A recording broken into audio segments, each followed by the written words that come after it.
इतना कहकर बादल कप्पा अपने घर को लौट जाता है। बादल जी, मान गए आपके दोस्त? मानेंगे क्यों नहीं, एक नंबर के लॉफर हैं। खाने के पीछे तो वो बहुत भुक्कड़ है। रात हो जाती है। आ गए तुम तीनों। ये तुम कैसी बातें कर रहे हो बादल? भाभी जी का जन्मदिन है और हम ना आते? वैसे भाभी जी हैं कहाँ? वो तुम्हारे लिए भोजन बना रही है, तुम तीनों बैठो, मैं अभी आता हूँ। ऐसा कहते हुए बादल कप्पा रसोई में बिजली कप्पी के पास जाता है। अरे क्या हुआ बिजली, अभी तक मुर्गी पकी क्यों नहीं? अरे, मरी हुई मुर्गी भला थोड़ी ना जल्दी पकती है। तुम अपने दोस्तों के पास बाहर जाकर बैठो, जब पक जाएगी तो मैं ले आऊंगी। बड़े भैया, मुझे तो बहुत भूख लगी है। बादल यार, अभी तक भोजन नहीं बना। हाँ हाँ, बस पकने ही वाली है। दरअसल वो देसी मुर्गी है ना, इसलिए। अच्छा, मुझे ये बताओ, तुम तीनों अपनी भाभी के लिए गिफ्ट लाए हो ना? फिर तीनों उल्लू अपना अपना गिफ्ट कप्पे को देते हैं। बिजली कप्पी भी खाना बनाकर ले आती है। अरे वाह वाह भाभी, कितनी मजे की खुशबू है। फिर वो तीनों उल्लू खाने पर टूट पड़ते हैं। वो पलक झपकते ही सारा भोजन खत्म कर देते हैं। क्या बात है भाभी, बहुत स्वादिष्ट खाना बनाया है आपने। बड़े भैया, मैंने तो पहली बार इतनी स्वादिष्ट मुर्गी खाई है। वो उल्लू ऐसा बोल ही रहे थे कि उनके पेट से गुड़गुड़ की आवाजें आने लगती हैं। फिर वो तीनों वहाँ से भागते हैं। तभी भूरा कप्पा वहाँ आता है। क्या बात है बादल, मैंने सुना है कि तू जंगल के पक्षियों की दावत करता फिर रहा है। मेरे पैसे तो तुमसे दे नहीं हो रहे। नहीं नहीं भूरे यार, ये बात नहीं है। बादल ने इतना कहा ही था कि उसके तीनों दोस्त वहाँ आ जाते हैं। अरे काफे, ये कैसी मुर्गी खिला दी तुमने हमें? जब से खाई है पेट में बहुत जोरों का दर्द हो रहा है। बता, कितने दिन पुरानी थी वो मुर्गी? उन सब की बातें सुनकर भूरा कप्पा बोलता है। कौन सी मुर्गी भाई? जहाँ तक मुझे पता है, आज सुबह ही तो बादल की मुर्गी मर गई थी। क्या? भैया देखो, इसने हमें मरी हुई मुर्गी खिलाई। ऐसा बोलते हुए वो तीनों उल्लू बादल कप्पे की पिटाई करने लगते हैं। छोड़ दो दोस्तों, छोड़ दो, गलती हो। माँ, अगर काम खत्म हो गया है तो पहले आकर पानी पी लीजिए, गर्मी बहुत ज्यादा हो रही है। मीना बेटी, आप इतनी गर्मी में खेत में क्या करने आई हो? आपको पता है ना कि आपसे ज्यादा गर्मी सहन नहीं होती। अगर तुम बीमार हो गई तो मैं क्या करूँगी बेटी? माँ, मुझे कुछ नहीं होगा। अगर आप इतनी गर्मी में काम कर सकती हैं, तो क्या मैं घर से पानी नहीं ला सकती? अब चलिए, जल्दी से पेड़ की छांव के नीचे बैठकर पानी पी लीजिए। फिर मानो चिड़िया अपनी बेटी मीना के साथ पेड़ के नीचे बैठ जाती है। बेटी, अब तुम घर जाओ, मैं खेत का काम खत्म करके शाम तक लौट आऊंगी। नहीं माँ, अब आप भी मेरे साथ घर चलिए। आपके बिना मेरा मन नहीं लगता। भला मैं घर पर अकेले क्या करूंगी? बेटी, तुम तो जानती हो कि तुम्हारे पिता अब इस दुनिया में नहीं है। मुझे ही अब तुम्हारा ख्याल रखना है। और इस साल तो हमने खेत में टमाटर की खेती की है। अगर मैंने टमाटरों का ध्यान न रखा तो ये सब खराब हो जाएंगे और फिर हमारी सारी मेहनत बर्बाद हो जाएगी। ठीक है माँ, मैं घर जा रही हूँ, लेकिन शाम को समय पर घर लौट आना। और हाँ, समय पर भोजन खा लीजिएगा। फिर मीना चिड़िया अपनी माँ को भोजन देकर घर आ जाती है और वो अपने पिता की तस्वीर को देखकर रोने लगती है। बाबा, आज मुझे आपकी बहुत याद आ रही है। जब माँ खेत पर चली जाती है तो ये घर मुझे बहुत सूना लगता है। ऐसा लगता है कि जैसे मेरा कोई भी नहीं है। तभी चिंकी तोती वहाँ आती है। मीना, तुम रो क्यों रही हो? क्या हुआ? किसी ने कुछ कहा? चिंकी, मुझे अपने पिता की बहुत याद आ रही है। ऊपर वाले ने मेरे पिताजी को क्यों छीन लिया? देखो मीना, हर किसी को ये दुनिया छोड़कर जाना ही होता है। मीना, तुम्हें बुरा ना लगे इसलिए तो मैं रोज तुम्हारे पास आती हूँ। चिंकी मीना की बहुत अच्छी दोस्त थी। वो हर रोज उसे मिलने घर आया करती थी। मीना, तुमने पढ़ाई क्यों छोड़ दी? तुम्हारा तो सपना था ना डॉक्टर बनने का। चिंकी, अब मैं तुम्हें क्या बताऊं, घर की मजबूरियाँ हमेशा सपनों को तोड़ देती हैं। तुम्हें तो पता है, डॉक्टर की पढ़ाई करने के लिए मुझे विदेश के जंगल में जाना होगा, लेकिन घर के हालात का भी तुम्हें पता है। मैं माँ पर और ज्यादा बोझ नहीं बनना चाहती, इसी कारण मैंने अपनी पढ़ाई छोड़ दी। मीना, अगर तू कहे तो मैं अपने पिताजी से बात करके तेरी मदद करवा सकती हूँ। नहीं चिंकी, हम पहले ही तुम्हारे पिता से बहुत मदद ले चुके हैं। ठीक है मीना, मैं चलती हूँ, मैं तुमसे मिलने आती रहूंगी। ऐसा कहते हुए चिंकी तोती वहाँ से चली जाती है। शाम हो जाती है, मानो चिड़िया भी अपने खेत से लौट आती है। मीना अपनी माँ को भोजन देती है। मीना, अगर तुम्हें बुरा ना लगे तो क्या मैं तुमसे एक बात कर सकती हूँ? जी माँ कहिए, भला मैं आपकी बातों का क्यों बुरा मानूंगी? बेटी, अब तो बड़ी हो गई है, मुझे लगता है कि तुम्हारी शादी कर देनी चाहिए। माँ, ये आप क्या कह रही हो? मुझे शादी करने में अभी दिलचस्पी नहीं है और मैं आपको छोड़कर कहीं भी नहीं जाना चाहती। बेटी, मेरी बात को समझो, तुम्हें एक न एक दिन तो जाना ही है। अगर मुझे कुछ हो गया तो तेरी शादी कैसे हो पाएगी? लेकिन माँ, मेरे जाने के बाद आपका ख्याल कौन रखेगा? बेटी, तुम मेरी चिंता ना करो, हमारी पड़ोसन कबूतरी है ना, वो मेरा ख्याल रखेगी। ठीक है माँ, जैसे आपको ठीक लगे। अगर आप मेरी शादी करना चाहती हैं तो मैं तैयार हूँ। फिर मानो चिड़िया बुलबुल के पास जाती है, जो जंगल में पक्षियों के रिश्ते करवाती थी।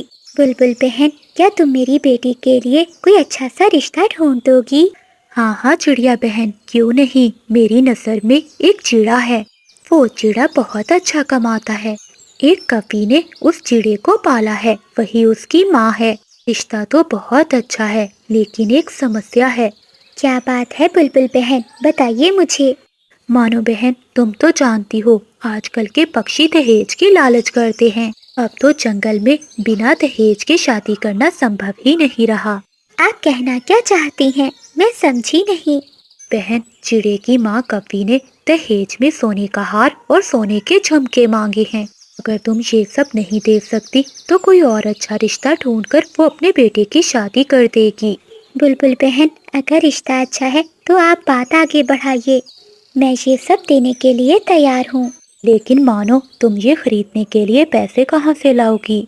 बुलबुल बहन, मैंने अपने खेत में टमाटर की खेती की है, उन्हें बेचकर जो मुनाफा होगा और जो घर में बचे हुए पैसे हैं, मैं उनसे अपनी बेटी की शादी करूँगी। तो ठीक है मानो बहन, मैं ये रिश्ते की बात आगे चलाती हूँ। दहेज में सोने का हार और झुमके मिलने पर चंदू चिड़े की माँ बिजली का भी तैयार हो जाती है। फिर अगले ही दिन बुलबुल चंदू चिड़े और उसकी माँ को लेकर मानो चिड़िया के घर आती है। समधन जी, ये मेरा बेटा चंदू है। इसके पिता की एक दुर्घटना में मौत हो गई थी, तब से मैंने ही इसे पाला है। मेरा बेटा चंदू बहुत बड़े ऑफिस में नौकरी करता है।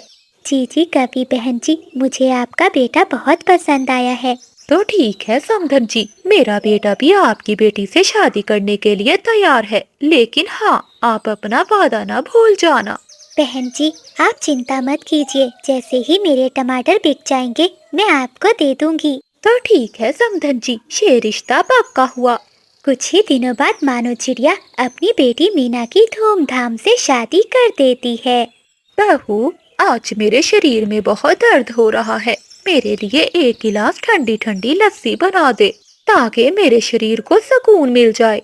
ठीक है माँ जी, मैं आपके लिए ठंडी ठंडी लस्सी बना कर आती हूँ, देखना आपकी थकान चुटकियों में दूर हो जाएगी। अरे भाग्यवान, मेरे लिए भी लंच तैयार कर देना, मुझे देर हो रही है। ठीक है पति जी। फिर मीना चिड़िया रसोई में जाती है, वो अपनी सास के लिए लस्सी बनाती है और अपने पति के लिए भोजन। फिर मीना चिड़िया का पति भोजन खाकर काम पर चला जाता है। चिंकी तोती की माँ सवित्री मानो चिड़िया के पास जाती है। अरे क्या हुआ मानो, तुम ऐसे मुँह लटकाकर क्यों बैठी हो? अरे सवित्री बहन, आप मुझे बुला लेती, मैं आ जाती। आपने यहाँ आने का कष्ट क्यों किया? ये तुम कैसी बातें कर रही हो? दोस्ती में अमीरी गरीबी नहीं देखी जाती। अच्छा, मुझे ये बताओ कि तुम उदास क्यों बैठी हो? क्या बताऊं सवित्री बहन, जब से मीना को इस घर से विदा किया है, मेरा किसी भी काम में मन नहीं लग रहा। बस हर समय उसी को याद करती रहती हूँ। मानो बहन, दुनिया की हर माँ अपनी बेटी से बहुत प्यार करती है, लेकिन क्या करें, बेटियाँ तो पराया धन है। और कुछ दिनों के बाद मेरी बेटी की भी शादी हो जाएगी और फिर मेरा घर भी सूना हो जाएगा। हाँ सवित्री बहन, तुम ठीक कहती हो। ऐसे ही कुछ दिन बीत जाते हैं। मानो चिड़िया अपने खेत में टमाटर की खेती को देखकर बहुत खुश थी। फिर एक दिन जंगल में बहुत बड़ा तूफान आ जाता है और तेज बारिश होने लगती है।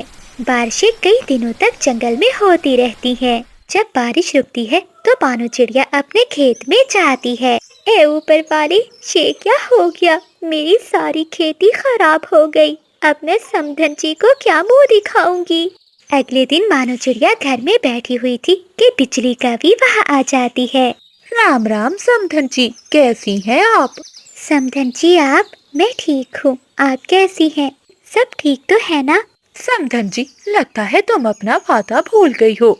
रिश्ता पक्का करने से पहले हमने साफ साफ बता दिया था कि सोने का हार और झुमके लेंगे, लेकिन अभी तक तुमने वो हमें दिए ही नहीं। मैं बस वही लेने आई हूँ। माफ करना समधन जी, बारिशों के कारण मेरे खेत के सारे टमाटर खराब हो गए हैं। मेरा बहुत बड़ा नुकसान हो गया है। अच्छा, तो मैं इसमें क्या करूं? ये बात तुम्हें शादी करने से पहले सोचनी चाहिए थी।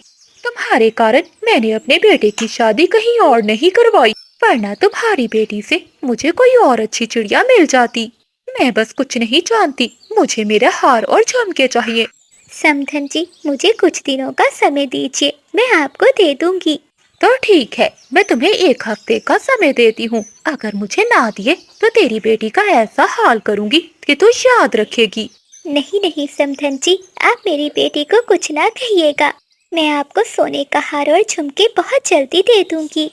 ठीक है, चलती हूँ। 1 हफ्ते में पैसे घर में पहुँचा देना। इतना कहकर बिजली का भी वहाँ से चली जाती है और मानो चिड़िया सोच में पड़ जाती है। ए ऊपर वाले, अब मैं क्या करूं? मैं समधन जी को सोने का हार और झुमके कहाँ से दूंगी? अब तो एक ही हल है, मुझे अपना खेत बेचना ही होगा। अपनी बेटी को खुश रखने के लिए मानो चिड़िया एक हार के बदले अपना खेत उल्लू सेठ को बेच देती है। खेत बेचकर भी मुझे ये एक सोने का हार ही मिला है। अब मैं सोने के झुमके कहाँ से लाऊं? एक काम करती हूँ, मैं ये सोने का हार समधन जी को दे आती हूँ, शायद वो मान जाए। फिर मानो चिड़िया वो सोने का हार लेकर बिजली कवि के घर जाती है। आइए आइए समधन जी, मैं तो हर पल आपका ही इंतजार करती रहती हूँ। मेरे हार और झुमकों का बंदोबस्त हुआ कि नहीं? समधन जी, मैंने अपना खेत बेच दिया, लेकिन बदले में ये एक सोने का हार ही मिला है। झुमके भी मैं आपको जल्द ही ले दूंगी। क्या इसमें सोने के झुमके नहीं है? ऐ ऊपर वाले, पता नहीं मैंने किस भिखारन के घर में रिश्ता जोड़ लिया। मुझे तो अब शर्म आने लगी है तुम्हें अपनी समधन कहते हुए। अच्छा, अब ये सोने का हार देकर यहाँ से दफा हो जाओ और झुमके भी जल्दी ले आना। बिजली कवि मानो से वो सोने का हार लेकर उसे बेइज्जत करके घर से निकाल देती है। झुमके ना मिलने के कारण अब वो मीना चिड़िया पर भी अत्याचार करने लगती है। बहू, अरे ओ बहू, कहाँ मर गई? जल्दी आ। जी जी माँ जी, क्या काम है? चल जल्दी से पूरे घर की अच्छे से सफाई कर और रसोई के सारे बर्तन धो दे। ठीक है माँ जी, मैं अभी कर देती हूँ। मीना चिड़िया बर्तन धो ही रही थी कि तभी उसकी सास आ जाती है। अरे कामचोर कहीं की, अभी तूने ये बर्तन नहीं धोए तो घर की सफाई कब करेगी? माँ जी, बर्तन बहुत ज्यादा थे, धोने में समय लग रहा है। बस कुछ देर रुकिए, मैं घर की सफाई भी कर दूंगी। क्या कहा तूने? मुझसे जुबान लड़ाती है? रुक, मैं तुझे अभी बताती हूँ। बिजली कवि एक डंडा उठाती है और मीना चिड़िया को मारने लगती है। माँ जी, माफ कर दीजिए, मुझे बहुत लग रही है, मुझे छोड़ दीजिए माँ जी, फिर कभी आपके सामने नहीं बोलूंगी। माँ जी, छोड़ दीजिए मुझे। अब बिजली कवि रोज मीना चिड़िया पर अत्याचार करने लगती है। वो छोटी छोटी बात पर मीना चिड़िया को मारने लगती है और मीना चिड़िया का पति भी उस पर अत्याचार करने लगता है। वो भी अपनी माँ की तरह मीना को मारने लगता है। भाग्यवान, मैं कब से इंतजार कर रहा हूँ, भोजन अभी तक बना क्यों नहीं? पति जी 2 मिनट रुकिए, मैं अभी खाना ला रही हूँ। मीना चिड़िया रसोई में जाती है और अपने पति के लिए भोजन लेकर आती है। ये कैसा भोजन बनाया है तुमने? न इसमें नमक है न स्वाद। ऐसा भोजन खाने से अच्छा है कि मैं भूखा ही रहूं। ऐसा कहते हुए चंदू चिड़ा वो गरम गरम भोजन मीना चिड़िया पर फेंक देता है। ये आपने क्या किया? मुझे बहुत जलन हो रही है। माँ, मुझे आपकी बहुत याद आ रही है। तभी बिजली कभी भी वहाँ आ जाती है। अभी तो तुझे माँ के साथ पिता भी याद आने वाले हैं। तेरे साथ तो ऐसा ही होना चाहिए था। फिर चंदू चिड़िया अपनी माँ के सामने मीना चिड़िया को डंडों से मारने लगता है। मीना चिड़िया उनके इस व्यवहार से बहुत परेशान थी, लेकिन उसे क्या मालूम था कि उसके साथ और भी बुरा होने वाला है। अगले दिन बबली कबूतरी मीना चिड़िया के ससुराल में आती है। बहन जी, क्या मीना इसी घर में रहती है? हाँ, इसी घर में रहती है। बताओ क्या काम है? बहन जी, कल रात उसकी माँ की मृत्यु हो गई, इसलिए मैं मीना बिटिया को लेने आई हूँ। क्या वो मेरे सोने के झुमके दिए बिना ही इस दुनिया से चली गई? फिर बबली कबूतरी मीना चिड़िया को लेकर चली जाती है। फिर मीना चिड़िया अपनी माँ को नदी में बहा देती है। माँ, तुम भी मुझे छोड़कर चली गई। तुम्हारे बिना कोई भी नहीं है मेरा। मैं अब जीकर क्या करूँगी? बेटी चुप कर जाओ, ऊपर वाले के राज को कोई नहीं जानता। देखना, एक दिन सब कुछ ठीक हो जाएगा। ऐसे ही कुछ दिन बीत जाते हैं। मीना चिड़िया फिर से अपने ससुराल में आ जाती है। मीना को देखकर बिजली कभी और चंदू चिड़ा आग बगोला हो जाते हैं। आ गई महारानी, इससे अच्छा था कि तू भी अपनी माँ के साथ मर जाती। कम से कम तुमसे हमारा पीछा तो छूटता। हाँ माँ, तुम बिल्कुल ठीक कह रही हो। मुझे पीछे चिड़िया अब पसंद नहीं है और मैं भी इसे एक पल अपने घर में नहीं रखूंगा। पति जी, ये आप क्या कह रहे हैं? मैं आपके बिना कहाँ जाऊंगी? मुझे इस घर से मत निकालिए। तुझे एक बार समझ में नहीं आता? बेटा, धक्के देकर निकाल दे इसे यहाँ से। फिर चंदू चिड़ा और बिजली कभी मिलकर मीना चिड़िया को घर से बाहर निकाल देते हैं। ये आप मेरे साथ अच्छा नहीं कर रहे। आप मुझे बहुत बड़ी सजा दे रहे हैं। मैं अब और नहीं जीना चाहती। ज्यादा अत्याचार सहने के कारण मीना अपने होश खो बैठती है और वो पास के कुएं में जाकर छलांग लगा देती है। कुछ पक्षी मीना चिड़िया को बचाने कुएं के पास आते हैं, लेकिन बहुत देर हो चुकी थी। मीना अब इस दुनिया को छोड़कर जा चुकी थी। माँ, आज कितने दिनों बाद मैं अपनी दोस्त और उसकी माँ से मिलने जा रही हूँ। हाँ बेटी, मुझे भी मानो बहन से मिलना है। चिंकी तोती और उसकी माँ मीना के घर की ओर जा ही रही थी कि रास्ते में वो भीड़ देखकर रुक जाती है। रुकिए माँ, इस कुएं के पास इतनी भीड़ क्यों लगी है? फिर चिंकी तोती और उसकी माँ कुएं के पास जाती है। कुएं के पास मीना को मरा हुआ देखकर वो बहुत हैरान होती है। माँ, ये तो मीना है, मेरी दोस्त, मगर इसने कुएं में कूदकर जान क्यों दे दी? पक्षियों, ये सब कैसे हुआ? तोती बहन, हमें ये कुएं के पास चिट्ठी मिली है। मुझे पढ़ना नहीं आता, ये आप ही देखिए। फिर चिंकी तोती वो चिट्ठी लेकर पढ़ती है। मेरा नाम मीना है। जो भी इस चिट्ठी को पढ़े वो मेरी सास और मेरे पति को जरूर सजा दिलवाए। मेरी सास और मेरे पति ने मेरी माँ से दहेज में सोने का हार और झुमके मांगे। जब मेरी माँ सोने के झुमके नहीं दे पाई तो उन दोनों ने मुझ पर बहुत अत्याचार किए। वो मुझे हर रोज मारते थे। मेरी माँ भी मुझे छोड़कर चली गई। मैं भी उन्हीं के पास जा रही हूँ। बेटी, ये मीना के ससुराल वालों का किया धरा है। हम उसे जरूर सजा दिलवाएंगे। चिंकी तोती और उसकी माँ पुलिस को लेकर मीना के ससुराल में जाते हैं। फिर पुलिस उन दोनों को पकड़ लेती है और उन्हें हमेशा हमेशा के लिए जेल में बंद कर देती है। अरे तोते भैया, ये कैसी कैसी रजाइयाँ दिखा रहे हो? जरा अच्छी और मुलायम रजाई दिखाओ। मैडम जी, ये देखिए, ये हमारी दुकान की सबसे अच्छी और महंगी रजाई है। हाँ हाँ, ये रजाई बहुत सुंदर है। ऐसा करो, इसके साथ की 5 रजाइयाँ और दे दो। मम्मा, आप इतनी रजाइयों का क्या करेंगी? हमारे पास तो पहले ही इतनी रजाइयाँ हैं। जगनो बेटा, ठंड का मौसम शुरू हो गया है, इसीलिए इतनी सारी रजाइयाँ ले रही हूँ, ताकि जब एक रजाई पहनकर हम बोर हो जाएं, तो दूसरी रजाई ओढ़ लेंगे। बिजली मालकिन की बात सुनकर उसके घर में काम कर रही मानो चिड़िया सोचती है, ये अमीर पक्षियों की जिंदगी भी कितनी अच्छी होती है। इनके पास कितनी रजाइयाँ हैं और एक हम हैं। एक फटी हुई रजाई से कितनी सर्दियों का मौसम गुजार रहे हैं। मानो चिड़िया मन ही मन में अपने गरीबी के बारे में सोचती है और काम करने लगती है। शाम को काम करके जब वो अपने घर जाती है तो देखती है उसके दोनों बच्चे कांप रहे थे और रो रहे थे। अरे क्या हुआ बच्चों, आप रो क्यों रहे हो? मम्मा, आपने जो हमारी फटी हुई रजाई धूप में रखी थी, आपके जाने के बाद बारिश हो गई और बारिश में हमारी रजाई सारी भीग गई। अब तो वो रजाई खराब हो गई है, हम रात को क्या ओढ़ेंगे? ऐ ऊपर वाले, ये सारी परेशानियां हम गरीबों को ही क्यों दे देते हो? इतनी ठंड में ये फटी हुई रजाई ही तो हमारा सहारा